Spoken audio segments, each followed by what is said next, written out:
तेजस्वी यादव और राहुल गांधी एक ही होटल में, दोनों का अलग अलग प्रोग्राम चल रहा था।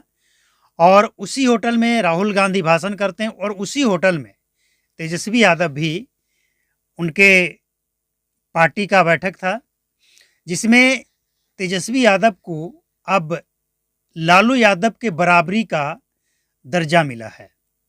तो सवाल ये है कि क्या आरजेडी में कोई नेता नहीं बचा है? कोई नहीं जो पढ़ा लिखा हो, शिक्षित और अनुभवी हो, जो पार्टी को आगे बढ़ाए। ये पार्टी सिर्फ लालू परिवार के आसपास ही क्यों घूम रहा है? मतलब किसी और को अगर दिया जाता तो क्या ये आरजेडी पार्टी बिखर जाता? भरोसा नहीं है किसी पे।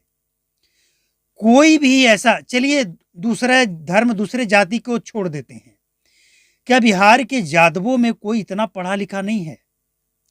आरजेडी में कोई इतना शिक्षित नहीं है यादव जो इस पार्टी को, लालू के बाद इस पार्टी को संभाल पाए? ये कोई पार्टी कोई पर्सनल संपत्ति, प्रॉपर्टी नहीं होता है कि लालू यादव का संपत्ति है तो इसका वारिस तो तेजस्वी यादव ही होंगे। ऐसा तो नहीं है। ये प्रॉपर्टी तो नहीं है, ये पार्टी है, प्रॉपर्टी नहीं है। पार्टी और प्रॉपर्टी में फर्क है। तो पार्टी सिर्फ एक परिवार के आसपास ही क्यों घूम रहा है?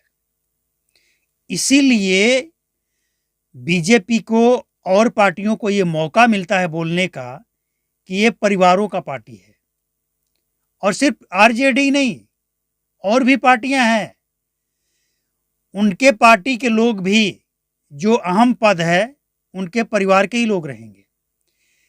जो चुनाव लड़ने के लिए अहम सीट मिलेगा उनके परिवार के लोग ही लड़ेंगे, बाहर के लोगों को सीट लड़ने के लिए नहीं दिया जाएगा। तो इसीलिए कहा जाता है कि ये सब परिवार की पार्टी है। इनको बिहार और बिहार की जनता से कोई लेना देना नहीं है। बस किसी भी तरह से सत्ता चाहिए, पार्टी चाहिए और पार्टी पे कब्जा चाहिए। हैरानी होती है, ऐसी सोच वाले पार्टी पे हैरानी होती है, और ऐसे सोच वाले नेता जो ऐसे पार्टी को समर्थन देते हैं।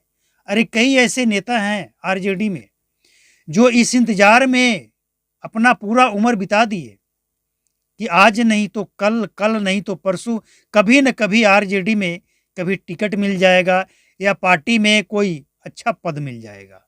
इस इंतजार में पूरा जीवन बिता दिए।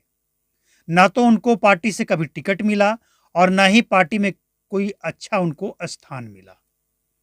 क्या मतलब है इसका? ये पार्टी और इस तरह की कई पार्टी जो बिहार से लेकर उत्तर प्रदेश में है, कांग्रेस भी है, बस अपने पार्टी के आसपास ही घूमती रहती है। सवाल किससे पूछा जाएगा और क्या मतलब है पूछने का? बस हम तो लोगों को बताना चाहते हैं कि क्या आरजेडी में और कोई नहीं है, सब नेता है जो सीनियर है, अनुभवी है, पढ़ा लिखा है, उसको ये जिम्मेवारी भी दिया जा सकता है। अगर डिप्टी सीएम बनाना है तो लालू के बेटे को बनाना है, चाहे कोई कितना भी सीनियर नेता हो पार्टी में, उसे नहीं बनाएंगे। कोई अहम पद है उसे भी नहीं देंगे। मतलब ये पार्टी परिवार तक सीमित है और इस पार्टी के लिए जो मरते मिटते हैं उनके ऊपर एक सवालिया निशान खड़ा करता है कि आप बस यूं ही झंडा ढोते रहें, आपको कुछ हासिल होने वाला नहीं है।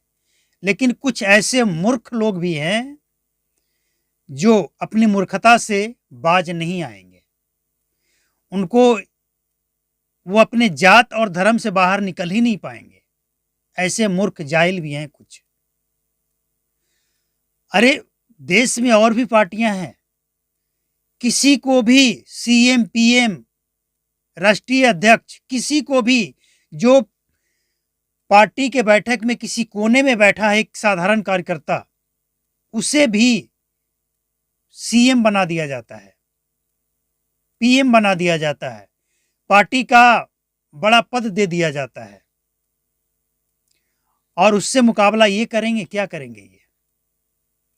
ये अगर गठबंधन भी करते हैं ना एक दूसरे से, महागठबंधन, ये स्वार्थ के लिए था। आज कहाँ है महागठबंधन? आज दिल्ली में कहाँ है? बिहार में भी देख लीजिएगा। तो सवाल जो है वो तो रहेगा कि ये पार्टी परिवारों की पार्टी है। इस पार्टी का कोई मतलब नहीं है। इनको किसी भी तरह से सत्ता चाहिए, किसी भी तरह से सत्ता के लिए कुछ भी कर सकते हैं और लोगों को मूर्ख बनाकर अपने पार्टी में जोड़कर बैठे हैं। इससे इनके पार्टी के जो कार्यकर्ता हैं कोई फायदा होने वाला नहीं है। बाकी लोग खुद समझदार हैं।